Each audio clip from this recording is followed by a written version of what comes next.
నమస్కారం. ప్రతిధ్వనికి స్వాగతం. మహాత్మా గాంధీ ఉపాధి హామీ పథకం కాదు. ఇప్పుడు ఇది పూజ్య బాపు గ్రామీణ్ రోజ్గార్ యోజన అంటోంది కేంద్ర ప్రభుత్వం. పని దినాలను కూడా 100 నుంచి 125 రోజులకు పెంచింది. కనీస వేతనాన్ని 240 రూపాయలకు పెంచుతూ నిర్ణయం తీసుకుంది. దీనికి సంబంధించిన కొత్త చట్టం తీసుకొచ్చేందుకు సిద్ధమైంది. Viksit Bharat guarantee for Rozgar and Ajeevika mission 2025 పేరిట తీసుకొచ్చే కొత్త బిల్లు ప్రతులు సైతం లోక్సభకు చేరినట్లు సమాచారం.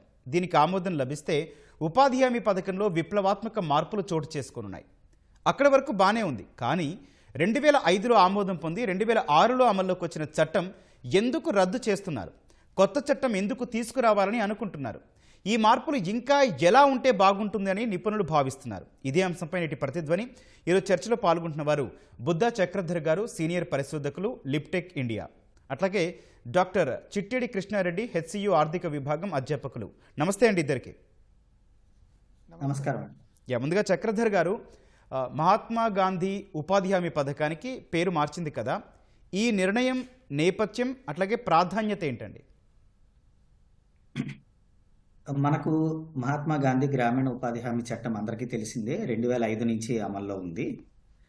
ఆ చట్టము ఎన్నో ప్రజా పోరాటాలు జరిగిన తర్వాత దాని ఫలితంగా మనకు ఆ చట్టం వచ్చింది. అయితే ఈ 20 సంవత్సరాలు పూర్తి కాకపోతుందన్నమాట. ఈ ఫిబ్రవరి 2026లో ఈ పరిస్థితిలో 20 సంవత్సరాల్లో చట్టం ఏం సాధించింది, ఏ విషయాల్లో విఫలమైంది అనేది మనం అర్థం చేసుకుంటే అప్పుడు ఈ కొత్త చట్టం గురించి మనము ఒక నేపథ్యం మనకు అర్థమవుతుంది. మొదటిగా ఏంటంటే, అలాంటి చట్టము అంటే 2005 ఉపాధి హామీ చట్టం ముందు మనకు చాలా చట్టాలు, పథకాలు అమల్లో ఉన్నాయి. మనకు గ్రామీణ ప్రాంత ప్రజలకు వాళ్ళకు పని కల్పించడానికి చాలా పథకాలు అమల్లో నడిచినాయి చాలా రాష్ట్రాలలో. కానీ వాటిలో లేనిది ఉపాధి హామీ చట్టంలో ఉన్నది. మౌలికమైన తేడా ఏంటంటే, ఇక్కడ గ్యారంటీ అనేది మనకు ఉపాధి హామీ చట్టంలోనే వచ్చింది. అంతకు ముందు అది లేదు. అంటే నమోదు చేసుకున్న గ్రామీణ ప్రాంతాల్లో కుటుంబాలు ఎవరైనా కూడా వాళ్ళు పని అడిగితే 15 రోజుల లోపల పని కల్పించాలి. ఒకవేళ పని కల్పించలేని పక్షంలో వాళ్లకు అన్ఎంప్లాయ్మెంట్ అలవెన్స్ ఇవ్వాలి, నిరుద్యోగ భృతి చెల్లించాలి అని మనకి చట్టం చెప్తుంది. అలాగే పని చేసిన 15 రోజుల లోపల వేతనాలు చెల్లించాలి. ఒకవేళ అలా చెల్లించలేకపోతే దానికి డిలే కాంపన్సేషన్ చెల్లించాలి. ఇది ఈ చట్టంలో మనం ఉంది. అంటే అంతకు ముందు ఉన్న వాటికి మౌలికంగా దీనికి తేడా. అయితే ఈ 20 సంవత్సరాల్లో ఈ చట్టం ఏం సాధించింది? ఒకటి, మనకు 2020లో నీతి ఆయోగ్ కొన్ని ముఖ్యమైన విషయాలు మాట్లాడింది. యాక్చువల్గా ఇది మనకు పార్లమెంట్లో ప్రభుత్వం చెప్పిన విషయాలు. అందులో వాళ్ళు ఏమన్నారంటే, ఉపాధి హామీ చట్టము సామాజిక రక్షణ, జీవనోపాధి భద్రత, ప్రజాస్వామ్య సాధికారిత పైన చాలా పాజిటివ్ ప్రభావం చూపించింది అని ఒక విషయం గురించి మాట్లాడారు. అలాగే ఉపాధి హామీ చట్టం ద్వారా మన్నికైన నాణ్యమైన ఆస్తుల సృష్టి గ్రామీణ ప్రాంతాల్లో జరిగింది. మెరుగైన నీటి భద్రత, నేల సంరక్షణ జరిగిందని చెప్పి. మూడో విషయము, వ్యవసాయ ఉత్పత్తిని మెరుగుపరిచి కుటుంబ ఆదాయాన్ని పెంచింది అన్నారు. ఇది మనకు 2014లో ఒక ముఖ్యమైన నియమాన్ని మనకు కేంద్ర ప్రభుత్వం తీసుకొచ్చింది. అందులో ఏంటంటే, ఉపాధి హామీలో చేపడుతున్న పనుల్లో కనీసం 60% పనులు వ్యవసాయము, అలాగే వ్యవసాయ అనుబంధ పనులు మాత్రమే ఇందులో చేపట్టాలి. కనీసం 60% ఖచ్చితంగా చేపట్టాలని. సో అందువల్ల వ్యవసాయము ఉత్పత్తి పెరిగింది, అలాగే కుటుంబ ఆదాయం కూడా పెరిగిందని మనకు నీతి ఆయోగ్ చెప్తుంది తన స్టడీలో. అలాగే గ్రామీణ కార్మికుల వేతనాల్లో గణనీయమైన పెరుగుదల వచ్చింది. ముఖ్యంగా ఎస్సీ, ఎస్టీలు, అలాగే మహిళలు, సామాజికంగా బాగా వెనుకబడిన వర్గాలకు ఇది చాలా గొప్ప ప్రయోజనం ఇచ్చిందని చెప్పింది.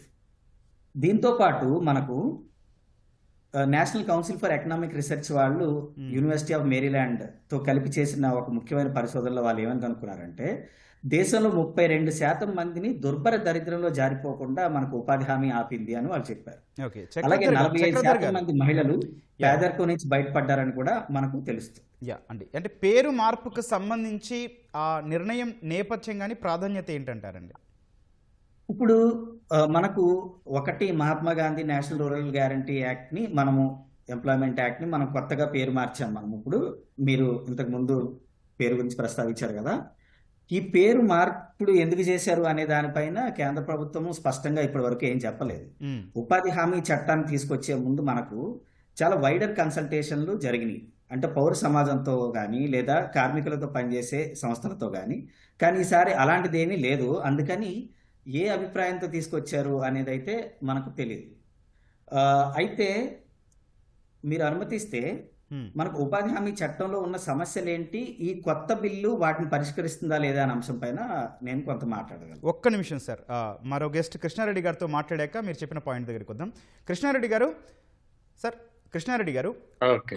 ఉపాధి హామీ వేతనాలు 240 రూపాయలకు పెంచుతున్నట్లు కేంద్రం నిర్ణయించింది. అయితే అసలు ఈ వేతనాల పెంపునకు ప్రాతిపదిక ఏంటంటారండి? మనకు జాతీయ హామీ ఉపాధి పథకంలో ముఖ్యంగా ఏంటంటే ఒక్కొక్క రాష్ట్రంలో ఒక్కొక్క రకంగా ఉంది. అంటే మొదటగా మనము ఈ 240కి పెంచడం కన్నా ముందు కనిష్టంగా అరుణాచల్ ప్రదేశ్లో 240 ఈ రోజు వరకు ఉంటే, మనకు హర్యానా లాంటి రాష్ట్రాల్లో కూడా 400 వరకు కూడా వేతనాలు ఇస్తున్నటువంటి పరిహార పథకం కింద, అంటే ఆయా రాష్ట్రాలను వచ్చినటువంటి మా ప్రాతిపదికన జీవనం వాళ్ళ వ్యయాన్ని బట్టి కూడా ఇస్తుంటారు. కాకపోతే ఎప్పుడైనా ఈ వేతనాల పెంపు అనేటువంటిది కన్జ్యూమర్ ప్రైస్ ఇండెక్స్లో అగ్రికల్చరల్ లేబర్ అనే ఇండెక్స్ ఉంటుంది, సిపిఐ ఫర్ అగ్రికల్చరల్ లేబర్ అని ఉంటుంది. దాంట్లో మార్పులు చేర్పులు వచ్చినప్పుడు, అంటే ద్రవ్యోల్బణ స్థాయి ఎప్పుడైతే పెరుగుతుందో దానికి అనుకూలంగానే ఈ యొక్క వేతనాల కూడా పెరుగుతూ ఉంటాయి. అంటే మనకు ప్రభుత్వ ఉద్యోగులకు కూడా అందరికీ డిఏలు ఏదైతే తీసుకొని డియర్నెస్ అలవెన్స్ సిపిఐ ఇండెక్స్ తీసుకున్నట్లయితే ఇస్తున్నారో, ఒకవేళ ద్రవ్యోల్బణం పెరిగి వస్తు సేవల వినియోగం తగ్గిపోతున్నట్లయితే ప్రజల కొనుగోలు శక్తి పడిపోకుండా ఉండడానికి వీరికిచ్చే వేతనాలలో కూడా మన కన్జ్యూమర్ ప్రైస్ ఇండెక్స్కి తీసుకురావడం జరిగింది. కాబట్టి ఈ ముఖ్యంగా ఈ కొత్త మనకు చెప్తున్నటువంటి ఈ చట్టంలో కూడా మీరు ఇందాక అడుగుతున్నారు, దానికి ప్రాధాన్యతలో ఒక చిన్న అంశం చెప్తాను. మనకు ప్రధానమంత్రి ఈ పనికిహార పథకం మొదలుపెట్టినప్పుడు కూడా అది మహాత్మా గాంధీ గారి పేరు లేదు, జాతీయ హామీ ఉపాధి పథకం ఉంది. తర్వాత కాలంలో దానికి మహాత్మా గాంధీ పేరును జోడించడం జరిగింది. ఇవాళ వికసిత్ భారత్ జీ రామ్ జీ అనేటువంటి పథకంలో ప్రధానంగా గ్రామీణ్ అనేటువంటిది ఏదైతే తీసుకొస్తున్నామో, దేశంలో ఒక్కొక్క రాష్ట్రంలో ఒక్కొక్క ప్రాధాన్యత అంశాలు ఉన్నాయి. కాబట్టి వీటన్నిటినీ సమీకరించి, అంటే వికసిత్ భారత్ 2047 లక్ష్యాలను సాధించడానికి గ్రామీణ స్థాయి వరకు కూడా ఆ లక్ష్యాల దిశగా పనిచేయాలన్న ఉద్దేశంతో ఈ పనికిహార పథకంలో కొన్ని మార్పులు చేర్పులు చేయటము, అదేవిధంగా వారికి పని దినాలను కూడా పెంచారు. ఇవాళ వేతనంతో పాటు 240 రూపాయలకి వాళ్ళ కనీస వేతనాన్ని పెంచడంతో పాటు పని దినాలను కూడా 100 డేస్ నుంచి 125 డేస్కి, అదేవిధంగా ప్రకృతి వైపరీత్యాలు కానీ మిగతా వాటి పెట్టి ప్రత్యేక పరిస్థితుల్లో ఇంకొక 60 రోజులు వచ్చేటువంటి పరిస్థితి కూడా. అంటే ఓవరాల్గా ప్రస్తుతం ఉన్నటువంటి ఈ పనికిహార పథకం ఏదైతే ఉందో, అంటే మన గ్రామీణ ప్రాంతాల్లో కూడా కరువు పని అంటుంటారు ఎక్కడైతే పనులు లేనటువంటి కాలంలో. కాబట్టి ఖచ్చితంగా ఇది ప్రజల్లో అదేవిధంగా ప్రభుత్వాలలో పారదర్శకత తీసుకురావడానికి ఆస్కారం అనేటువంటిది ఏర్పడుతుంది. మనతో పాటు చర్చలో జలపతిరావు గారు, వ్యవసాయ రంగ నిపుణులు జాయిన్ అయ్యారు. జలపతిరావు గారు నమస్తే అండి. నమస్కారం అండి. సార్, ప్రధానంగా పేరు మార్పు కావచ్చు, ఈ వేతనాల పెంపుతో పాటు ఉపాధి హామీ పనులను విస్తరించే అవకాశం ఉందంటారా? ఈ పథకాన్ని వ్యవసాయ రంగానికి అనుసరించే ఆలోచనలు ఏమైనా ఉన్నాయా?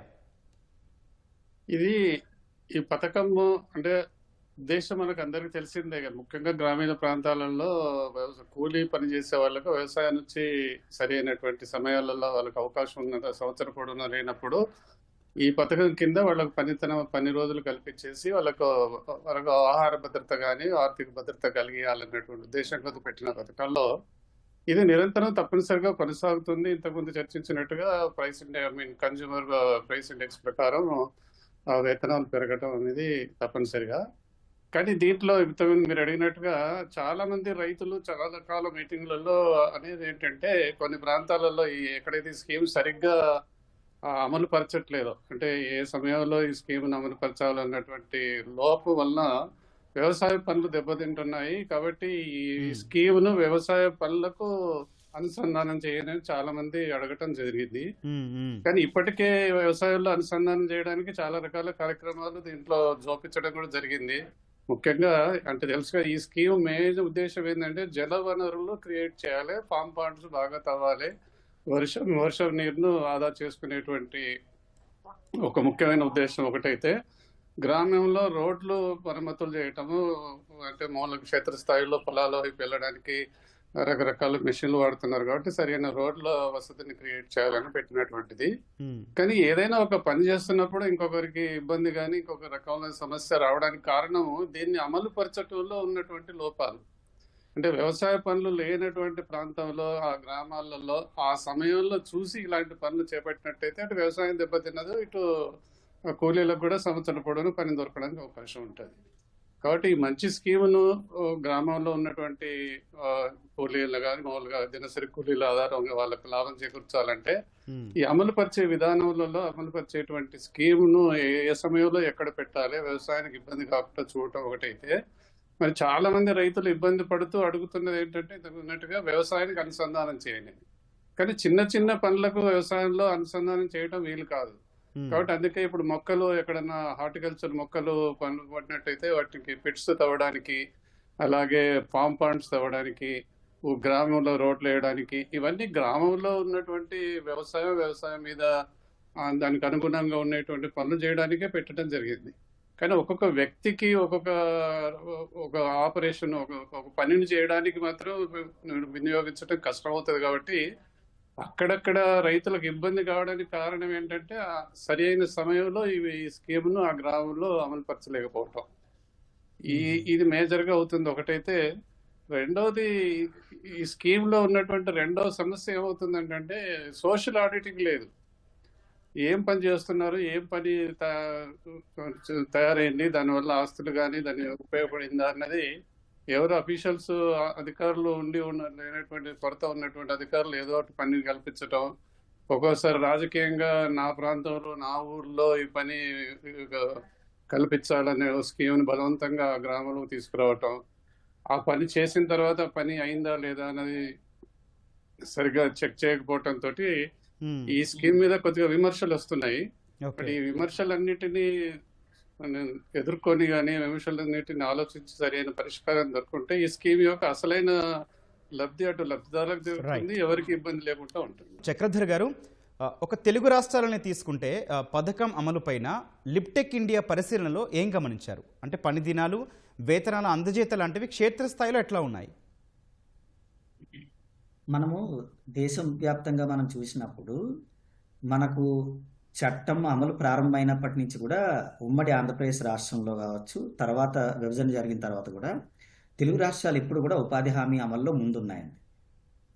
ఒక ఉదాహరణ ఏంటంటే నేషనల్ బడ్జెట్లో దాదాపు మనము 13 to 15% ఓన్లీ ఈ రెండు రాష్ట్రాల్లోనే మనకు ఖర్చు అవుతూ ఉంటుంది. ఎందుకంత ఎక్కువగా ఇక్కడ ఖర్చు అవుతుంది అంటే ఇక్కడ మనకు ఈ చట్టాన్ని సక్రమంగా అమలు పరచాలన్న ఒక కృతనిశ్చయంతో మనం మొదటి నుంచి నడుపుతున్నాం మనము. అలానే అడిగిన వాళ్ళందరికీ పని ఇవ్వడం అనేది చేస్తున్నాం. అలానే ఆంధ్రప్రదేశ్ రాష్ట్రంలో కూడా మన రాష్ట్రం పెద్దది, అంటే ఉమ్మడి రాష్ట్రం గురించి మాట్లాడినా కూడా మనం విభజన తర్వాత మాట్లాడినా కూడా ప్రతి ప్రాంతానికి ఒక ప్రత్యేకమైన పరిస్థితులు ఉన్నాయి. రాయలసీమలో పరిస్థితులు వేరు, మనకు డెల్టాలో పరిస్థితులు వేరు. కానీ ప్రతి చోట కూడా చట్టం అమలు ఆ ప్రాంతాలకు సూట్ అయ్యేటట్టు అక్కడ ఉన్న కార్మికులకు, అలాగే అక్కడ అసెట్స్ బిల్డింగ్కి కూడా మనము ప్రోగ్రామ్ని అలా కస్టమైజ్ చేసి మనం వాడగలిగాము. అందుకనే మనం ఎప్పుడు దేశంలో ముందే ఉన్నాం. ఈవెన్ మనకు సోషల్ ఆడిట్లు కావచ్చు, అలానే చట్టం నుంచి లాస్ట్ మైల్ వరకు, అంటే కార్మికులు ఇప్పుడు వాళ్ళకు వేతనాలు సక్రమంగా అందడం వరకు ఇవన్నిట్లో మనము మిగతా రాష్ట్రాలతో పోల్చితే ఎప్పుడు మనం ముందే ఉన్నాం. అయితే సమస్యలు లేవని కాదు పూర్తిగా, కానీ మిగతా రాష్ట్రాలతో పోల్చితే మనము ఆంధ్రప్రదేశ్ రాష్ట్రంలో ఎప్పుడు ఉపాధి హామీలో ముందే ఉన్నాం. అయితే 2021-22లో కేంద్ర ప్రభుత్వం ఆధార్ బేస్డ్ పేమెంట్ సిస్టమ్ని అమలు తీసుకొచ్చినప్పుడు దేశంలోనే చాలా ఎక్కువగా ఆంధ్రప్రదేశ్ రాష్ట్రంలో దాదాపు 78 లక్షల కార్మికుల పేర్లు మనకు ఉపాధి హామీ రిజిస్టర్ ఏదైతే ఉందో దాని నుంచి తొలగించబడ్డాయి. అది మనకు ఒక రిమార్క్ లాగా మిగిలిపోయిన విషయం అన్నమాట. అలానే ఇప్పుడు ఈకేవైసీ అనే ఒక టెక్నాలజీని తీసుకొచ్చిన తర్వాత కూడా చాలా ముబ్బడిగా మనకు డిలీషన్లు అనేవి జరుగుతున్నాయి. ఇలా టెక్నాలజీ తీసుకొచ్చిన ప్రతిసారి దాని ఇంపాక్ట్ ఒకటి మాత్రం మనకు కనిపిస్తుంది. అదర్వైజ్ తెలుగు రాష్ట్రాల్లో ఉపాధి హామీ అమలు దేశవ్యాప్తంగా మనం చూసినప్పుడు ఎప్పుడు మనం ముందే ఉన్నాం. Right sir, okay. కృష్ణారెడ్డి గారు, బడ్జెట్ కేటాయింపుల పరంగా చూస్తే గడిచిన 10 ఏళ్లలో ఉపాధి హామీకి కేంద్రం ప్రాధాన్యత ఎట్లా ఉందండి? కేంద్రం కూడా ఈ యొక్క పనికార పథకానికి అత్యధిక ప్రాధాన్యతను మనం ఇచ్చిందని చెప్పుకోవచ్చండి. దీంట్లో బడ్జెట్ అంకెలు కనుక మనం చూసుకున్నట్లయితే ముఖ్యంగా కరోనా లాంటి సమయంలో కూడా కేంద్ర ప్రభుత్వం భారీ ఎత్తుననే వీటికి నిధులు ఇచ్చిందిగా మనం చూడవచ్చు. 2020-21లో దాదాపు 1,15,000 కోట్లను ఖర్చు చేయడం జరిగింది. ఇనిషియల్గా ఎస్టిమేషన్స్ 61,000 ఉంటే దాన్ని 1,11,000కు పెంచడం జరిగింది. ఆ తర్వాత 2021-22లో దాదాపు మనకు 98,000 కోట్లు ఖర్చు చేయడం జరిగింది. అలా కన్సిస్టెంట్గా కేంద్ర ప్రభుత్వము మహాత్మా గాంధీ ఈ నేషనల్ గ్యారంటీ ఎంప్లాయ్మెంట్ స్కీమ్కి నిధులు జరుగుతూనే ఉన్నాయి. అదేవిధంగా ఏ రాష్ట్రాలైతే నిధులను పక్కదారి పట్టిస్తున్నాయో, ఎందుకంటే గతంలో ఇది పూర్తిగా కేంద్ర ప్రభుత్వం నుంచి వస్తున్నటువంటి స్కీమ్, అంటే ఈ రోజు వరకు కూడా కేంద్ర ప్రభుత్వం పూర్తిగా నిధుల నుంచి రాష్ట్ర ప్రభుత్వాలు కేవలం ఆ నిర్వహణ ఖర్చు లేదా అక్కడ ఉన్నటువంటి చిన్న చిన్న ఖర్చులు అంటే స్కిల్డ్ వర్కర్స్ది అడ్మినిస్ట్రేటివ్ కాస్ట్లో 1/4 కొంత తీసుకునేటువంటిది మెజారిటీగా 100%గా కేంద్ర ప్రభుత్వమే ఈ పనికార పథకానికి నిధుల అమలు జరిగేది. మనం పశ్చిమ బెంగాల్ విషయంలో కూడా చూసాం. వెస్ట్ బెంగాల్ అక్కడ అకౌంట్స్ను ప్రాపర్గా చేయకుండా ఆ మిస్అప్రోప్రియేషనేట్ చేయటము, ఫండ్స్ డైవర్షన్ చేయటము, ఇలాంటివన్నీ జరుగుతున్నాయి. పథకానికి సంబంధించి డబ్బుల కొరత ఏ రోజు కూడా లేదు, కేవలం పనుల్లో జరుగుతున్నటువంటి అవకతవకలు. అందుకనే ఇవాళ తీసుకొచ్చినటువంటి విజీ రామ్జీ కొత్త పథకంలో కూడా ప్రపోజ్ చేశారు. జియో ట్యాగింగ్ని తీసుకొస్తాము, ఎక్కడైతే పని జరుగుతుందో అక్కడ ఈ జియో ట్యాగింగ్ తీసుకొస్తాము, ఏఐని పూర్తి స్థాయిలో వాడుకొని పనిలో కల్పించేటువంటి వ్యవస్థలో మనం మార్పులు తీసుకొస్తామని చెప్తున్నారు. అదేవిధంగా రాష్ట్రాలు ఎప్పుడైతే ఇవన్నీ కూడా గతంలో ఎలా ఉండంటే డిమాండ్ బేస్డ్గా ఉండేది, డిమాండ్ను బేస్ చేసుకొని మాత్రం ఇప్పుడు అవసరం ఉంటే అప్పుడు ఇచ్చేది. ఇవాళ అలా కాకుండా ఎక్కడైతే ఏ రకాలైనటువంటి రాష్ట్ర ప్రభుత్వం ఏం పనులు చేయాలనుకుంటుంది, ఏ ప్రయోజనం కోసం చేస్తుంది, ప్రపోజల్ పంపించి ఆ ప్రపోజల్ను ఆధారంగానే బడ్జెట్ అలొకేషన్ అనేది జరుగుతుంది. అంటే మనకు ఇప్పుడు ఇందాక చెప్పినట్టుగా మైక్రో ఇరిగేషన్ గ్రామీణ ప్రాంతాలలో చిన్న వ్యవసాయ రైతాంగానికి ప్రత్యక్షంగా లాభం చేకూరకపోయినా అంటే గ్రామీణంలో నీటిపారుదల సౌకర్యాలు పెరుగుతాయి, గ్రౌండ్ వాటర్ రీఛార్జ్ అనేది జరుగుతుంది. ఇదంతా ఎక్కడ చేసుకోవచ్చు? గ్రామ పంచాయతీలో గ్రామ సర్పంచులు గ్రామంలో ఉన్నటువంటి గ్రామ స్వరాజ్యాన్ని ఏదైతే కావాలనుకుంటున్నామో అక్కడ నిర్ణయించుకొని జీవనోపాధికి సంబంధించినది కావచ్చు, ఇలాంటి అనేక కార్యక్రమాలు వారి స్థాయిలోనే చేసుకుంటూ పనులు చేసుకోవచ్చు. కానీ ఇప్పుడు కొత్త దాంట్లో ఏం చేస్తారంటే దీన్ని సెంట్రల్లీ స్పాన్సర్డ్ స్కీమ్గా చేసి 60-40%గా పెడుతున్నట్టుగా తెలుస్తుంది మనకు. అంటే 60% కేంద్రం నిధులిస్తే 40% రాష్ట్ర ప్రభుత్వాలు కాంట్రిబ్యూట్ చేయాలి. దీంట్లో 2 అంశాలు ఉంటాయి. ఒకటి, రాష్ట్రం సక్రమంగా నిధులను చేస్తున్న పనికి వినియోగించడానికి సీరియస్గా ఉండే కార్యక్రమాలు. కిందక చెప్పాం మనము, ఎక్కడ కూడా అకౌంటబిలిటీ లేదు. గత పథకంలో స్కీమ్స్లలో చాలా నిరుపయోగమైనటువంటి పనులు చేయడం జరిగింది. రాబోయే పథకంలో ఖచ్చితంగా అకౌంటబిలిటీ ఉండే విధంగా చేస్తాం కాబట్టి వచ్చినటువంటి నిధులు చాలా పటిష్టంగా జాగ్రత్తగా ఖర్చు చేయడానికి ఆస్కారం ఉంటుంది. దాంట్లో రాష్ట్ర ప్రభుత్వ షేర్ ఉంటుంది, 40% చేయాలి. కాకపోతే ఏంటంటే రాష్ట్ర ప్రభుత్వాలకి బడ్జెట్ ఎక్కడి నుంచి వస్తుంది, నిధులు ఎక్కడి నుంచి సమకూర్చుకుంటాయి, ఈ 40%కి మరి అదనంగా భారం పడుతుంది కదా అనేటువంటిది ఒకటి ఉంది. కానీ కేంద్రం మళ్ళీ అడిగితే వారు నిజంగా ప్రయోజనాల మేరకు ఖర్చు చేసి అదనపు నిధులు అవసరమైతే ఇస్తామని కూడా బిల్లులో పెట్టినట్టుగా కనబడుతూ ఉంది.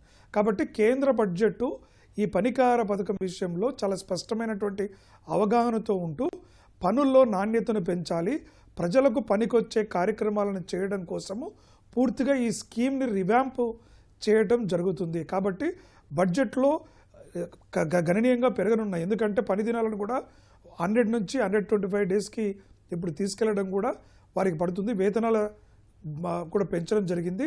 ఇది మళ్ళీ చట్టపూర్వకంగా చట్టం చేయబడింది కాబట్టి ఖచ్చితంగా వారికి చేయాల్సిన చెల్లింపులు కాబట్టి దీంట్లో ఎస్కేప్ అవ్వడానికి నిధులు పెట్టకపోవడానికి అంటూ ఆస్కారం ఉండదు. ఖచ్చితంగా పనులను బట్టి ఆధారాన్ని బట్టి చేయడానికి వీలుంటుంది. Right sir. ఓకే, జలపతిరావు గారు, సార్ ఉపాధి హామీని వ్యవసాయానికి అనుసంధానించాలనే డిమాండ్ ఈ రోజుది కాదు. అది జరగాలంటే ప్రభుత్వం ఎట్లాంటి చర్యలు తీసుకోవాలి అంటారు? అంటే ఇంతకుముందు అనుకున్నట్టుగా ఒక్కొక్క వ్యక్తి పొలంలో అతని వ్యక్తిగతమైనటువంటి పనులు చేయడానికి మాత్రం ఈ స్కీమ్ వాడుకోవడానికి వీలు కాదు. దాంట్లో చాలా రకాల కష్టాలు ఉంటాయి.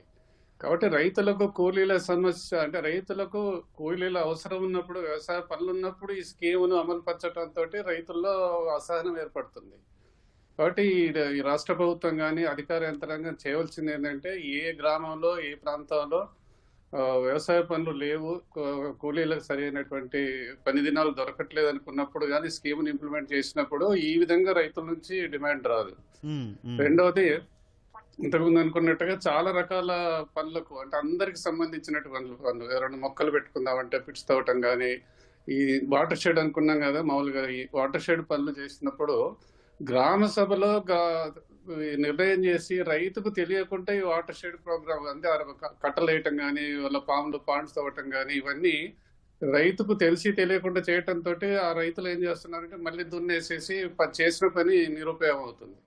కాబట్టి అధికారులు చేయవలసింది ఏంటంటే గ్రామ సభలో చర్చించి అక్కడ ఏదైతే ఏ రైతు పొలంలో అయితే కొన్ని పనులు అంటే అధికారికంగా ఒప్పుకున్న పనులు చేస్తున్నారు అనేది రైతుకు తెలిసి చేస్తే బాగుండదు. చాలా సందర్భాల్లో నాకు ప్రత్యేకంగా తెలుసు, రైతుకు ప్రమేయం లేకుండా ఆయన పొలంలో గట్లు వేయటం, ఆయన పొలంలో ఏదో తవ్వేసి వెళ్ళిపోవటం అనేది జరిగింది. ఆ రైతుకి ఇష్టం లేకపోయేసరికి మళ్ళీ అవన్నీ వీళ్ళు చేసిన పనులన్నీ అతను చెడగొట్టడం కూడా జరుగుతుంది. కాబట్టి గ్రామ సభలో సరి అయినటువంటి నిర్ణయం తీసుకోగలిగినట్టయితే ఆ గ్రామంలో అందరికీ తెలుస్తుంది అన్నది ఒకటి. ఇప్పుడు వ్యవసాయానికి అనుసంధానం చేయాలనుకున్నప్పుడు చిన్న చిన్న పంటలకు అవకాశం తక్కువ, కాబట్టి హార్టికల్చర్ పనులకు దీన్ని అనుసంధానం చేయడానికి అవకాశం ఉంది. కాబట్టి ఒక రకమైనటువంటి నివేదిక మాత్రం కేంద్ర ప్రభుత్వానికి వెళ్ళాలి.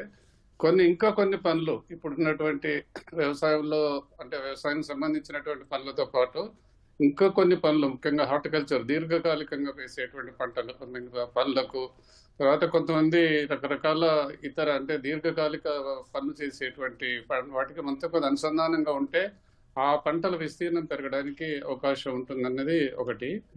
రెండవది, ఈ సందర్భంలో ముఖ్యంగా ఈ స్కీమ్ మీద చాలా మంది రైతుల నుంచి వస్తున్న క్రిటిసిజం ఏంటంటే వాళ్ళకు కూలీల సమస్య ఏర్పడుతున్నప్పుడు అనవసరంగా చేసే పని 10 పైసలు ఖర్చు పెట్టేది రూపాయి అన్న విమర్శ అంతటా వినబడుతుంది. కారణం ఏంటంటే పనిచేసేది 10 మంది, డబ్బులు పంచేది 20 మందికి అని లెక్కన ఏర్పడుతుంది. ఆ పనిలో అసలు పనికి అటెండ్ కాని వాళ్ళు, వచ్చి సంతకం పెట్టిపోయే వాళ్ళు, రాజకీయ ప్రమేయం కానీ రాజకీయ సపోర్ట్ ఉన్న వాళ్ళకు కూడా ఈ స్కీమ్ లోంచి డబ్బులు ఇస్తున్నారు అన్నది ఒకటైతే, ఈ స్కీమ్ లో ఎస్సీ ఎస్టీలకు ఎక్కువ ప్రాధాన్యత ఇవ్వాలి. కానీ అది సమతుల్యత కూడా పాటించట్లేదు అన్నది కొన్ని ప్రాంతాల్లో వస్తున్న విమర్శలు. కానీ ఇంతకుముందు చెప్పినట్టుగా స్కీమ్ మంచిదే, డబ్బులు ఇస్తున్నారు, కానీ ఆ డబ్బులు సక్రమంగా వినియోగించుకునేది రాష్ట్ర ప్రభుత్వాలు. కేవలం కేంద్ర ప్రభుత్వం ఇస్తుంది కాబట్టి వాళ్ళ డబ్బు ఇష్టం ఖర్చు పెడదామని రాజకీయ నాయకులు అనుకోవటం, ప్రభుత్వంలో ఉన్నటువంటి అధికారులు కూడా ఎవరో ఇస్తున్నారు డబ్బులు, ఏదో ఏటో పోనివ్వండి అన్నటువంటి ఆలోచనతో చేయకూడదు. ఇది ప్రజల డబ్బు, ప్రజలకే చెందాలి, ప్రజల వరకు సక్రమంగా వినియోగించుకోవాలి. ఇది సక్రమంగా వినియోగించుకోకపోతే ఇప్పుడు మీరు అన్నటువంటి రైతుల నుంచి విమర్శ ఎక్కువ అవుతుంది. సరిగ్గా మంచి పనికి వాడుకుంటే పర్లేదు సార్, పని లేదు అనుకోట్టుగా పిలిచేసి ఏదో మా పనులు వ్యవసాయ పనులు చెడగొడుతున్నారు అన్నటువంటి విమర్శ రైతుల నుంచి రాకుండా ఉండాలంటే మీరు అన్నట్టుగా కొన్ని పనులకు వ్యవసాయానికి అనుసంధానం చేసేటువంటి ప్రయత్నం ఒకటి చేస్తే, ఈ చేసిన పనికి గ్రామంలో అందరూ సంతోషంగా ఉండాలన్నట్టయితే వాళ్ళకి అందరికీ గ్రామంలో ఉన్నటువంటి మొత్తం అందరికి పని ఉపయోగపడేటువంటి కొన్ని పనులు చేయగలిగితే ఈ స్కీమ్ మీద కొన్ని విమర్శలు తగ్గుతాయి. కాబట్టి ప్రభుత్వం చేయవలసిన ఇంకొకటి అండి, ఈ పంచాయతీరాజ్ సిస్టంలో ఉన్నటువంటి అధికార యంత్రాంగం సరిపోతలేదు.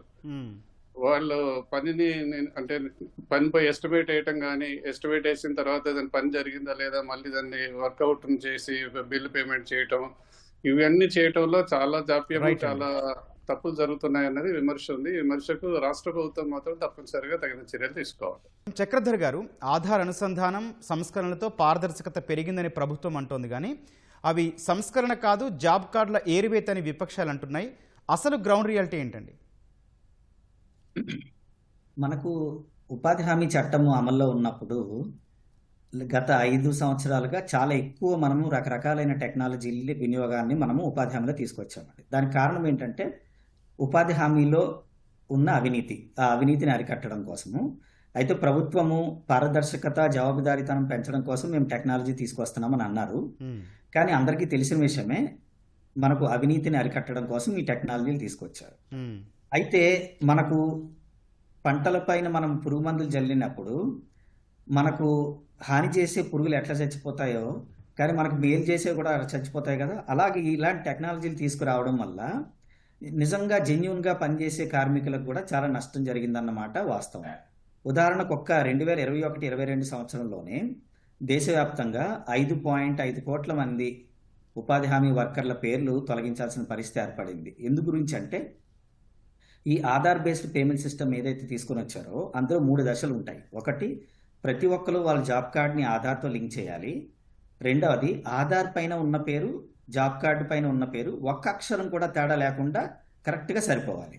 ఇప్పుడు ఉదాహరణకు నా పేరు CHAKRA ఆధార్లో ఉంది, కానీ జాబ్ కార్డులో CHAA అని ఉందనుకోండి, వెంటనే ఆ job card Aadhaar based payment సిస్టమ్కి నేను అర్హుని కాదన్నమాట. అలా అర్హత కాలేనివన్నీ తొలగించడం వల్ల నిజంగా జెన్యూన్గా పనిచేస్తున్న కార్మికులు కూడా చాలామంది బయటకు పోవాల్సి వచ్చింది.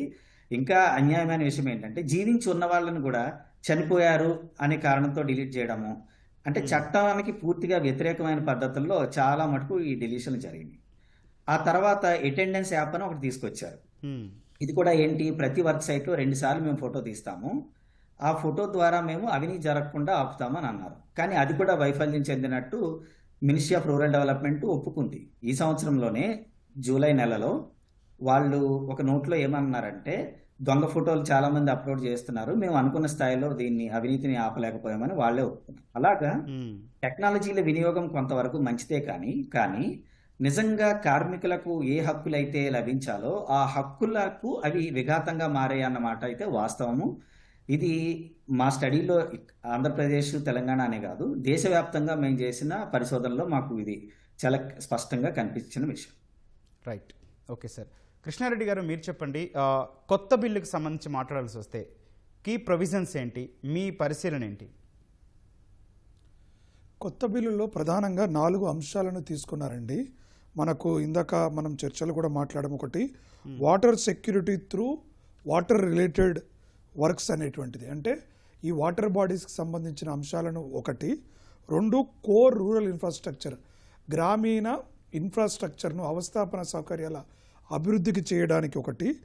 లైవ్లీహుడ్ రిలేటెడ్ ఇన్ఫ్రాస్ట్రక్చర్, జీవనోపాధికి సంబంధించినటువంటి అవస్థాపన సౌకర్యాలు. అదేవిధంగా వాతావరణంలో వచ్చినటువంటి ఎక్స్ట్రీమ్ వర్క్స్ సంబంధించిన ఈ 4 అంశాలను కోర్ ప్రయారిటీగా పెట్టుకొని కొత్త పథకంలో మనం చెప్తున్న వికసిత్ భారత్ రామ్జీ అనే కార్యక్రమంలో ఇందాక పెద్దలు చెప్పినట్టుగా ఏవైతే విమర్శలు వచ్చాయో ఆ విమర్శలన్నిటినీ అధిగమించడానికి ఈ కొత్త చట్టంలో మార్పులు ఉన్నాయి.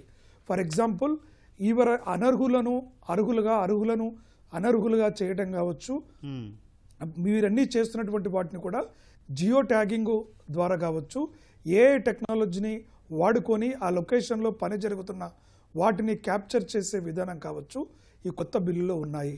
అదేవిధంగా ఈ పనులను కూడా గతంలో ఏంటంటే అన్ని నిరుపయోగమైన పనులు లేదా కొంత మాత్రమే చేసేవారు. ఈరోజు రాష్ట్ర ప్రభుత్వాలు ఖచ్చితంగా ఒక ప్లాన్ ఇవ్వాలి, ఏ పనుల కోసము ఈ పనికార పథకాన్ని వాడుతున్నారు అనే నివేదికను ఫస్ట్ వాళ్ళు విన్నవించుకుంటే దానికి అనుకూలంగా రిలీజ్ అవుతాయి. రిలీజ్ అయిన తర్వాత మళ్ళీ రాష్ట్ర ప్రభుత్వము ఆ పనులు పూర్తయ్యేటువంటి నివేదికను ఇవ్వాలి అన్నప్పుడు కూడా ఇవాళ జిల్లా స్థాయిలో ఒక అధికారిని నియమిస్తున్నారు ఈ పనులకు ప్రత్యక్ష పర్యవేక్షణ కోసం. గ్రామీణ స్థాయిలో కూడా ఒక నోడల్ ఆఫీసరు ఈ పర్యవేక్షణ మొత్తం జరిగే విధంగా, అంటే ఒక పటిష్టంగా ఇప్పుడు ఏదైతే జరుగుతున్న కార్యక్రమాల్లో లోటుపాట్లు ఏవైతే అనేక పరిశోధనల ద్వారా జరుగుతున్నటువంటి వాటిని చూపించారో వాటన్నిటికి కూడా పరిష్కార మార్గాలను వెతుకుతూ మనం వికసిత్ భారత్ లక్ష్యంగా, అంటే స్వయం సమృద్ధిని సాధించాలి, రాష్ట్రంలోని స్థానిక ప్రభుత్వాలు కూడా ఆర్థికంగా సమృద్ధిని సాధించాలి, అదేవిధంగా రైతుల ఆదాయాన్ని పెంచాలి, అంటే ఏ రకమైనటువంటి అవస్థాపన సౌకర్యాలు ఇన్ఫ్రాస్ట్రక్చర్ను డెవలప్ చేయాలి. ఇది ఎందుకంటే మనకందరికీ డీసెంట్రలైజ్డ్, మళ్ళీ ఎక్కడో కేంద్ర ప్రభుత్వమో లేకుంటే రాష్ట్ర ప్రభుత్వమో చెప్తే అక్కడ అవస్థాపన సౌకర్యాలకు నిధులు రావు. అక్కడ ఉన్నటువంటి గ్రామ పంచాయతీలు ఆ గ్రామానికి ఏ రకమైనటువంటి అవస్థాపన సౌకర్యాలు కావాలి, ఎలాంటివి నిర్మించుకోవాలనుకుంటున్నారో ఆ విషయాలని సంపూర్ణంగా వారు పరిశోధన చేసి ప్రభుత్వానికి విన్నవించినప్పుడు తదనుగుణంగా నిధులు వస్తాయి. కాబట్టి ఈ కొత్త చట్టంలో అనేక సమస్యలకి ఈరోజు చట్టంలో ఉన్న లోపాలను అధిగమిస్తూ ముందుకు వెళ్తుంది. కాబట్టి రాబోయే రోజుల్లో వ్యవసాయ రంగంలో కూడా ఇందాక చెప్పారు, వ్యవసాయం పని దినాల్లో కరువు పని, ఈ పనికార పథకం పెట్టడం వల్ల రైతులకు ఇబ్బంది జరిగిందని ఈ దాంట్లో చాలా స్పష్టంగా పేర్కోవడం జరిగింది. 60 రోజులు పూర్తిగా మనము కీలకమైన సమయాలలో హాలిడేస్ ఇవ్వాలి, ఈ వ్యవసాయ రంగం పనులు ఉన్నటువంటి కార్యక్రమాలలో ఈ పనులు చేయకూడదనేటువంటిది బిల్లులోనే చాలా స్పష్టంగా చేయడం జరిగింది. తద్వారా వ్యవసాయ రంగంలో ఉన్నటువంటి కార్మికుల లభ్యత లేకపోవడం ఏదైతే ఉందో దానికి కూడా ఒక పరిష్కారం చూపించే విధంగా ఈ బిల్లులో ఉంది. అంటే వ్యవసాయ రంగానికి ప్రత్యక్షంగా శ్రామికుల కొరతను తగ్గిస్తుంది, 2 భూగర్భ జలాలను పెంచడానికి ఉపయోగపడుతుంది. అదేవిధంగా గ్రామీణ అవస్థాపన సౌకర్యాలు అంటే మార్కెట్ యార్డులు కావచ్చు, లేదా అక్కడ ఉన్నటువంటి చిన్న చిన్న పరిశ్రమలను, కుటీర పరిశ్రమలను ఏర్పరచుకోవడానికి కావచ్చు, విద్యా వ్యవస్థ కావచ్చు, రోడ్లు కావచ్చు, ఏ రకమైనటువంటి అవస్థాపన సౌకర్యాలైనా నిర్మించుకోవడానికి, వారి జీవనోపాధిని మెరుగుపరుచుకొని స్వశక్తితో నిలబడేటటువంటి కార్యక్రమాలకి ఈ కొత్త పథకంలో ఉన్నట్టుగా మనకు బిల్లులో స్పష్టంగా కనబడుతుంది. కాబట్టి వికసిత్ భారత్ రామ్జీ అనేటువంటి కార్యక్రమం ఈ రోజు వరకు ఎంజీ నరేగాలో ఉన్న అనేక సమస్యల సుడిగుండంలో ఉన్నటువంటి ఈ పథకానికి కొత్త రూపురేఖలను ఇవ్వబోతుంది. అది వేతనాల విషయంలో కావచ్చు, పని దినాల విషయంలో కావచ్చు, మిగతా ఇంప్లిమెంటేషన్లో గ్రాస్ రూట్ లెవెల్లో జరుగుతుండొచ్చు కావచ్చు.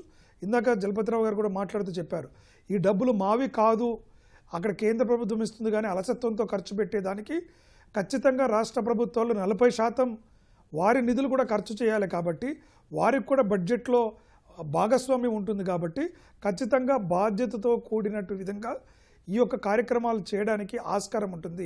దీంట్లో జవాబుదారీతనం తీసుకురావడం జరుగుతుంది. కృష్ణారెడ్డి గారు, ఉపాధి హామీ పథకంతో ప్రజల ఆర్థిక భరోసా మెరుగనేది ఒకటైతే ఆస్తుల సృష్టి కూడా మరొక అంశం కదండి. మరి ఇన్నేళ్లలో ఆస్తుల సృష్టి అనేది ఏమైనా జరిగిందా?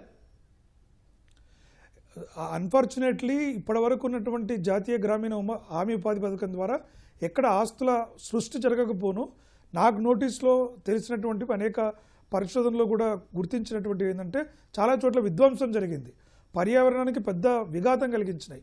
చాలా చోట్ల అనవసరంగా చెట్ల తీసివేయడము, పొలాల్లో కావచ్చు, చెరువుల్లో కావచ్చు, ఎక్కడ చెట్టు కనపడితే అక్కడ తీసేటువంటి కార్యక్రమాన్ని కూడా పెద్ద ఎత్తున గ్రామీణ ప్రాంతాల్లో జరిగిపోయింది.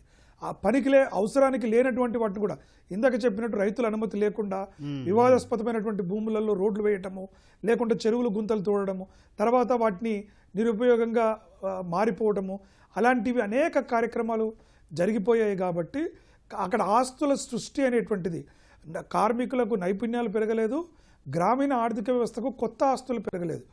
చివరిలో ఈ మధ్య ఒక 2 సంవత్సరాల కాలంలో కొంత మెరుగ్గా ఏంటంటే చెరువుల పూడికతీత పైన కొన్ని ప్రాంతాలలో పెట్టారు. చెరువుల పూడిక తీస్తూ ఆ భూసారాన్ని వేరే రైతులకు ఇవ్వడం కావచ్చు, లేదా చెరువులను భూగర్భ జలాలు పెంచే విధంగా చిన్న చిన్న ఆయకట్టలు, కొన్ని చెక్ డ్యాములు లాంటివి కొన్ని జరిగాయి. కానీ పెద్దగా ఆశించిన ఫలితాన్ని, చెప్పుకోదగినటువంటి ఫలితాలు మాత్రం మనకు ఇప్పటి వరకు ఉన్నటువంటి ఈ 20 ఏళ్ల కాలంలో ఏ రోజు జరగలేదు. కాబట్టే ఈరోజు కేంద్ర ప్రభుత్వం ఇంత పెద్ద ఎత్తున నిధులు జరుగుతున్నాయి. కాబట్టి వాటిలో పారదర్శకత తీసుకురావాలన్నటువంటిది జరుగుతుంది. రైట్, ఓకే అండి. జలపతిరావు గారు, ఉపాధి హామీ పథకం పని దినాలను 125 రోజులకు పెంచింది కేంద్ర ప్రభుత్వం. మరి ఈ 125 రోజుల పని దినాలను ఎట్లా వినియోగించుకుంటే కూలీలు కానీ రైతులకు కానీ మేలు జరగనుందండి? ఇప్పుడు మనం చాలాసేపటి నుంచి చర్చించుకున్న దాంట్లో చాలా సమస్యలు ఏంటిది, దీని ఉపయోగం ఏంటిది అనేది ఎంత వచ్చినా కానీ ముఖ్యమైనది ఏంటంటే ఇది కూలీలకు, రైతులకు ఒక విరుద్ధమైనటువంటి వాతావరణం గ్రామంలో కలవకుండా ఉండాలంటే అధికార యంత్రాంగము ఆ రాష్ట్ర ప్రభుత్వం యొక్క బాధ్యత.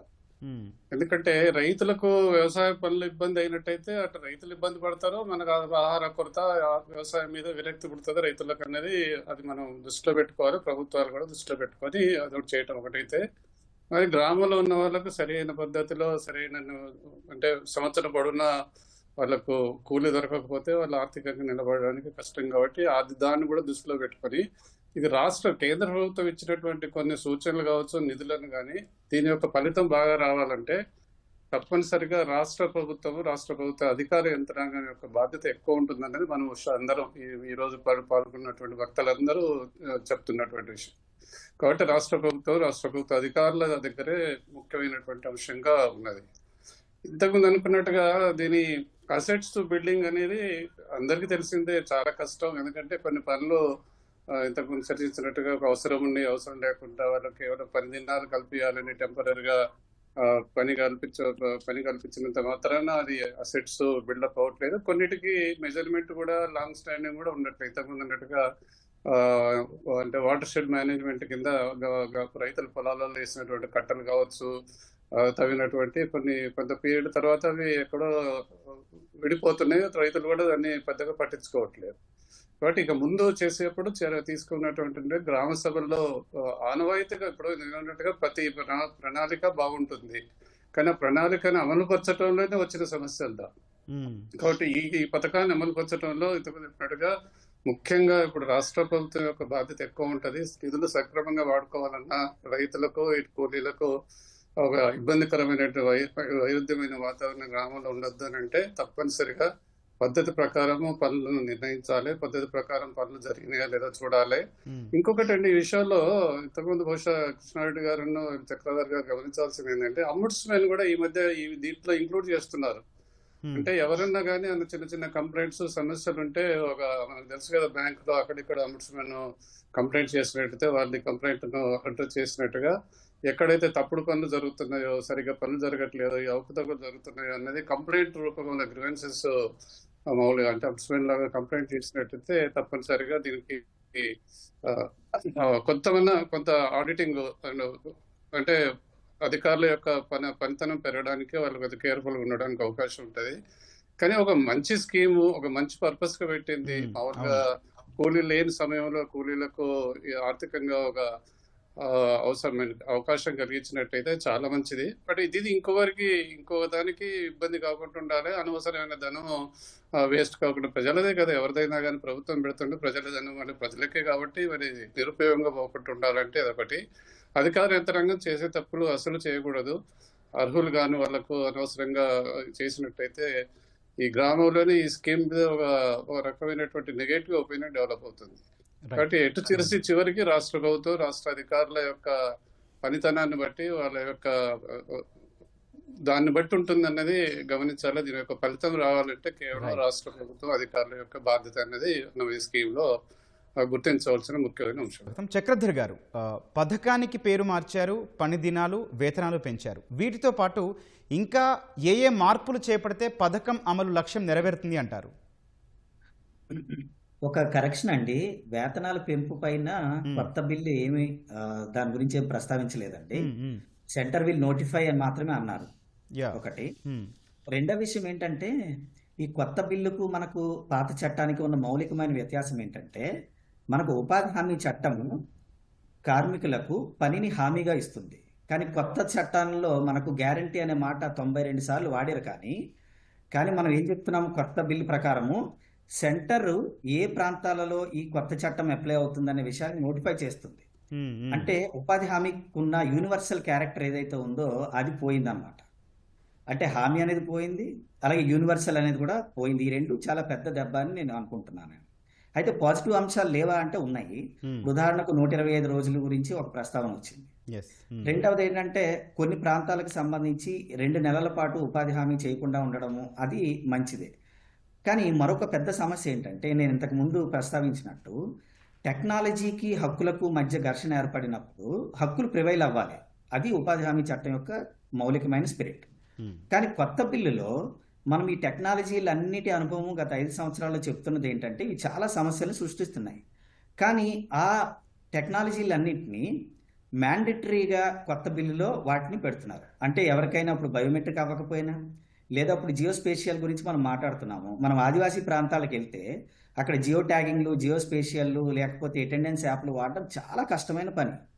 కానీ వాటిని పరిష్కరించకుండా అవన్నిటినీ ఈ కొత్త చట్టంలో, కొత్త బిల్లులో పెట్టి దాని చట్టబద్ధత వాటికి ఇవ్వాలని ప్రయత్నం చేస్తున్నారు. దానివల్ల సమస్యలు పెరుగుతాయని నేను అనుకుంటున్నాను. అది మానేసి ఉంటే చాలా బాగుండేది.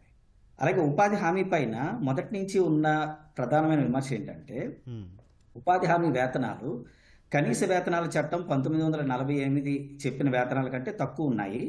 ఇది చాలా బేసిక్ హ్యూమన్ డిగ్నిటీకి వ్యతిరేకము అనే ఒక విమర్శ ఉంది. కాబట్టి వేతనాలు పెంచడం ద్వారా ఆ సమస్యను పరిష్కరించి ఉంటే చాలా బాగుండేది. అంటే అయితే చెప్పండి. అయితే అయితే అలానే ఇప్పుడు ఆంధ్రప్రదేశ్ రాష్ట్రాన్ని మనం తీసుకుంటే మనకు ఆల్రెడీ మనకు చాలా నిధుల కొరత ఉంది. ఇప్పుడు మనల్ని 40% మనల్ని భరించమంటే మనం ఎంతవరకు భరించగలము?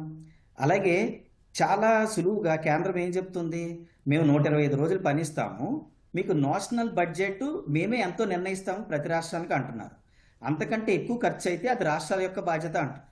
ఇప్పుడు మన రాష్ట్రానికి దాదాపు మనం 10,000 కోట్ల నుంచి 8,000 కోట్ల వరకు ఉపాధి హామీ మనం ఖర్చు పెడుతున్నాం. మనం అందులో ఇంతకు ముందు పెద్దలు చెప్పినట్టు 90% నిధులు మనకు కేంద్రం నుంచి వస్తున్నాయి. మరి ఇప్పుడు 40% మనం భరించాల్సి వస్తే అది చాలా పెద్ద సమస్యనే కదా.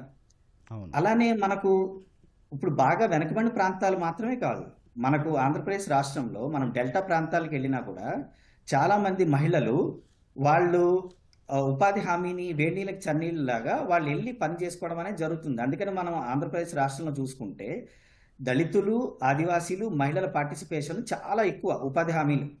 సో ఇవన్నీ అంశాలని పూర్తి స్థాయిలో పరిగణలోకి తీసుకోకుండా ఈ కొత్త చట్టాన్ని రూపొందించారనేది నా అభిప్రాయం. రైట్, ఓకే అండి. జలపతిరావు గారు, సార్ మీరు చెప్పండి, ఈ కొత్త పథకానికి అట్లాగే రైతులకు, రైతు కూలీలకి గ్యాప్ పెరగొద్దంటే ఏముండాలి అనుకుంటున్నారు?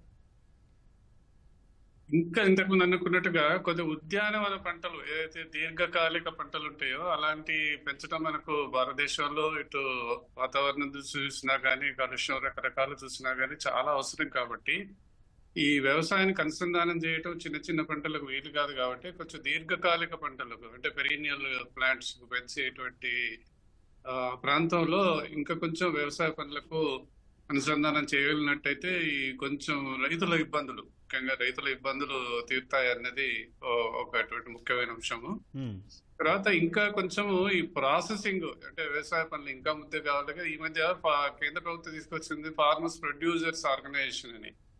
అవి ఎక్కడైతే సక్రమంగా జరుగుతున్నాయో అక్కడ ఎఫ్యూఓలు ఏమన్నా కొన్ని ఈ విత్తన శుద్ధి కానీ, సీడ్ ప్రొడక్షన్ కానీ, ఇలాంటి కొన్ని కార్యక్రమాలు ఏమైనా ప్రాసెసింగ్ కానీ, వాల్యూ ఎడిషన్ అని మనం ఏదైతే ఇంగ్లీష్ పదాలు వాడుతుంటామో విలువ జోడింపు కార్యక్రమాలు కానీ ఎఫ్యూఓలు చేసినట్టయితే ఎఫ్పిఓలకు కొద్దిగా అటాచ్మెంట్ పెంచడానికి అవకాశం ఉంది. ఎందుకంటే ఎఫ్పిఓ అంటే ఒక రైతుల సమూహం, ఒక వ్యక్తిది కాదు. కాబట్టి వ్యక్తుల సమూహంగా చేసేటువంటి వ్యవసాయ పనులకు, వ్యవసాయ ఆధారిత ఇతర పనులకు, తర్వాత దీర్ఘకాలికంగా అంటే లాంగ్ పెరీనియల్ ప్లాంట్స్ పెంచేటువంటి రైతులకు కొంచెం ప్రోత్సాహంగా దీన్ని కొంచెం అనుసంధానం చేయగలిగితే ఇటు రైతుల సమస్య కొంచెం వరకు తీరుతుంది. అలాగే కూలీలకు కూడా అన్ని ప్రాంతాల్లో సంవత్సరం పొడవునా పని దొరికే అవకాశం ఉంది. దీంట్లో అసెట్స్ బిల్డప్ కావట్లేదు అనేటువంటి కొన్ని విమర్శలు కూడా పరిష్కారంగా ఉంటది. కాబట్టి కొంచెం వ్యవసాయానికి పనులకు ఇప్పుడు వచ్చినటువంటి మార్పులు కానీ, కేంద్ర ప్రభుత్వం తీసుకొచ్చినట్టు ఇతర స్కీములను దృష్టిలో పెట్టుకొని కొంచెం అనుసంధానం పెంచేటువంటి లిస్టును ఇంకొంచెం వైడన్ చేస్తే, కొంచెం పెంచగలిగితే సమస్య తీరుతాయి అన్నటువంటి ఆలోచన. రైట్. కృష్ణారెడ్డి గారు, సార్ ఉపాధి హామీ పథకానికి బడ్జెట్లో కోట్ల రూపాయల కేటాయింపులు జరుగుతాయి. అయితే దీంట్లో కొన్ని కాంపోనెంట్స్లో నిధులు ఖర్చు చేయట్లేదు అని అభిప్రాయాలు ఉన్నాయి. అవి పోవాలంటే ఏం చేయాలంటారు? అదేనండి, మొత్తం దీంట్లో పారదర్శకత అనేటువంటిది చాలా ముఖ్యమైనటువంటిది.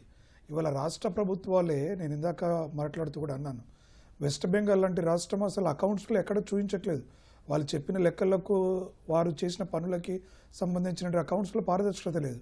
ఎప్పుడైతే ప్రభుత్వం అడిగిందో కేంద్ర ప్రభుత్వం అవన్నీ ఎక్కడ చేశారు ఏంటి అంటే దానికి సరైనటువంటి సమాధానం లేదు. దానితో కేంద్ర ప్రభుత్వం ఏం చేస్తుంది, వారికి నిధులు ఆపేసింది. ఆ కాంట్రవర్సరీ కోర్టుల దాకా వెళ్ళింది. మళ్ళీ కోర్టు ఈ మధ్యనే లేదు మీరు స్టార్ట్ చేయండి అని చెప్పింది. ఎందుకంటే సుప్రీంకోర్టు కూడా ఏం చెప్పిందంటే, మీరు చట్టంలో ఒక హామీ అని ఇచ్చారు, రాష్ట్ర ప్రభుత్వం తప్పు చేస్తే సామాన్య కూలీల ప్రయోజనాలకు ఇబ్బందులు కలిగించొద్దు, కాబట్టి మీరు ఖచ్చితంగా వారికి ఉపాధి హామీని అయితే ఆ రాష్ట్రంలో కూడా మొదలు పెట్టాలి.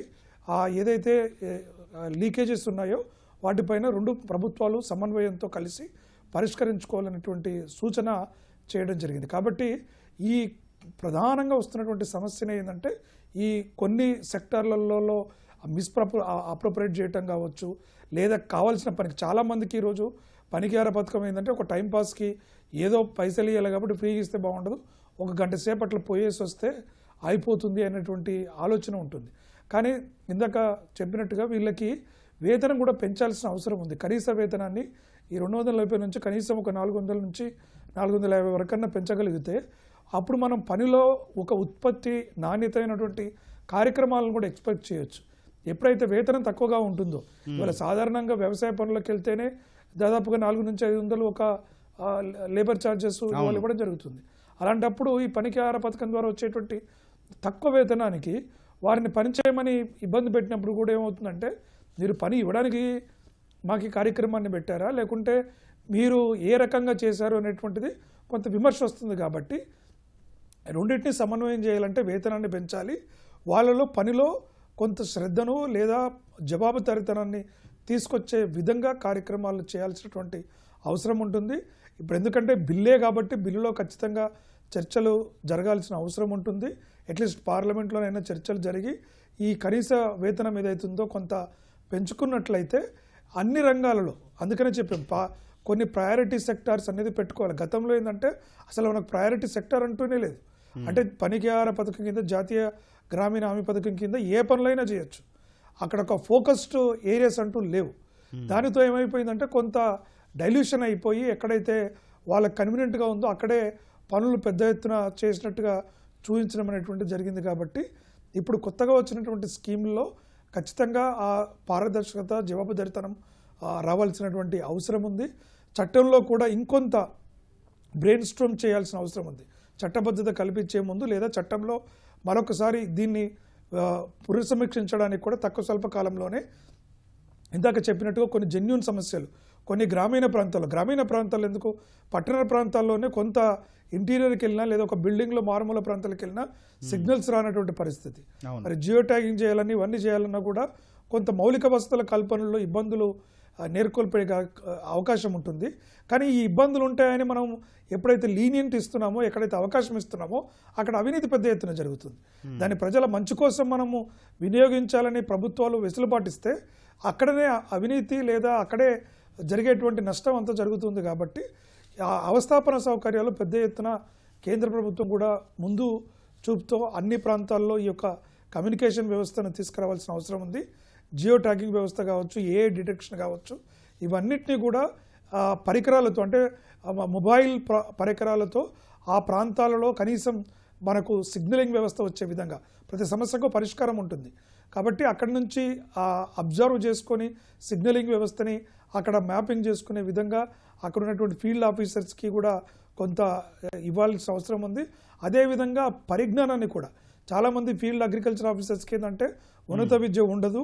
ఈ ఏఐ టెక్నాలజీలు కానీ జిపిఎస్ ట్యాగింగ్ లాంటివన్నీ కూడా సమస్యలు ఎదుర్కొన్నప్పుడు వారి పనితనం పైన కూడా ప్రభావం పడే అవకాశం ఉంటుంది.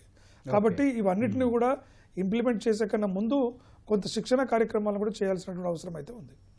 చక్రధర్ గారు, మీరు చెప్పండి, గత 10 ఏళ్లలో ఉపాధి హామీ అమలుకు సంబంధించి క్షేత్రస్థాయిలో పరిస్థితి ఏ విధంగా ఉంది?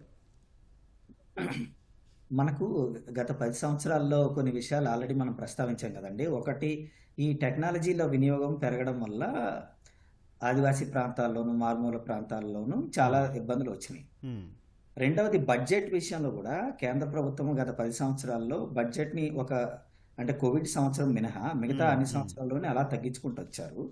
మనకు సాంప్రదాయం ఏంటంటే బడ్జెట్లో ఒక నెంబర్ మనం అనుకున్న తర్వాత దిగువ స్థాయిలో మనకు ఆ డబ్బు ఖర్చు అయిపోయి పని దినాలు ఖర్చు అయిపోయినప్పుడు ఎడిషనల్గా బడ్జెట్ కేటాయించడం అనేది ఒక సాంప్రదాయంగా నడిచేది. కానీ గత 2 సంవత్సరాలుగా ఆ సాంప్రదాయాన్ని కూడా మనం పాటించడం మానేశాం. దానివల్ల ఉపాధి హామీకి ఉన్న మౌలికమైన హామీ, పనికి డిమాండ్ అనే ఈ 2 క్యారెక్టరిస్టిక్స్లోని మనం చాలా కాంప్రమైజ్ జరిగిందనేది మా పరిశోధనలో తేలుతుందండి. ఇది కేవలము మన రాష్ట్రాల్లోనే కాదు, ప్రతి రాష్ట్రంలోనే జరుగుతుంది. ఇది ఒకటి. రెండవది, ఉపాధి హామీలో మౌలికంగా ఉన్న ఒక సమస్య ఏంటంటే పేద రాష్ట్రాలు వాళ్ళకి ఈ పథకాన్ని లేదా ఈ చట్టాన్ని అమలు చేయడానికి కావాల్సిన శక్తి సామర్థ్యాలు లేకపోవడం వల్ల వాళ్ళు తక్కువగా ఉపయోగించుకుంటున్నారు. ఉదాహరణకు మనం బీహార్ కానీ ఉత్తరప్రదేశ్ కానీ ఇలాంటి రాష్ట్రాలు చూస్తే మన దగ్గర పని దినాలు ఇప్పుడు అక్కడికంటే చాలా ఎక్కువే ఉంటాయి. మనకు సగటు పని దినాలు ఎందుకు, మనకంటే బాగా పేద రాష్ట్రాలే కదా అవి. కానీ ప్రభుత్వము చాలా కాంప్లికేట్ చేయడం వల్ల, రకరకాల టెక్నాలజీలు పెట్టి, నియమాలు పెట్టి, మేము అవినీతిని ఆపుతామని చెప్పి దాన్ని సంక్లిష్టంగా మార్చడం వల్ల పేద రాష్ట్రాలు, పేద జిల్లాలు దీన్ని సక్రమంగా అమలు చేసుకోలేని ఒక పరిస్థితి మనకు ఏర్పడింది. దీన్ని మనము ఒకదాన్ని మించి అలా ఒక్కొక్క టెక్నాలజీని మనం పెంచుకుంటూ వచ్చి చివరికి జూలై 2025లో మనం ఏమంటున్నామంటే ఈ అటెండెన్స్ యాప్లో భాగంగా మనం తీస్తున్న ఫోటోలు మనకు యాప్ పనిచేయడం లేదు మనం అనుకున్న స్థాయిలో. కాబట్టి పంచాయతీ స్థాయిలో, మండల స్థాయిలో, జిల్లా స్థాయిలో ఈ ఫోటోల్ని మాన్యువల్గా తనిఖీ చేయండి అని అన్నారు. నిజానికి చలపతిరావు గారు ఇంతకు ముందు ఒక కీలకమైన విషయం చెప్పారు. Yeah. సుప్రీంకోర్టు స్పష్టమైన తీర్పు ఏంటంటే ఉపాధి హామీలో అవినీతిని ఆపడానికి అంబుడ్స్మెన్ వ్యవస్థని బలోపేతం చేయండి అని. So Right. అంబుడ్స్మెన్ సక్రమంగా పెట్టి, రెండవది సోషల్ ఆడిట్ వ్యవస్థ ఏదైతే ఉందో దాన్ని మనము బలోపేతం చేసి సక్రమంగా నడిపి అందులో కమ్యూనిటీ పార్టిసిపేషన్ మనం పెంచితే మనం అవినీతి చాలా సులువుగానే రైట్ అరికట్టచ్చు. సార్. కానీ ఈ రెండు చేయకుండా మనము టెక్నాలజీని మనం ఎంత పెంచుకుంటూ వెళ్ళినా కూడా అది సమస్యను పెంచుతుంది తప్ప తగ్గించదు. Right. ఇది మా క్షేత్ర పరిశీలన తేలిన వ్యవహారం. Right sir. ఓకే అండి, ధన్యవాదాలండి చక్రధర్ గారు, కృష్ణారెడ్డి గారు, జలపతిరావు గారు చర్చలో పాల్గొన్నందుకు. ఇది నేటి ప్రతిధ్వని. నమస్కారం.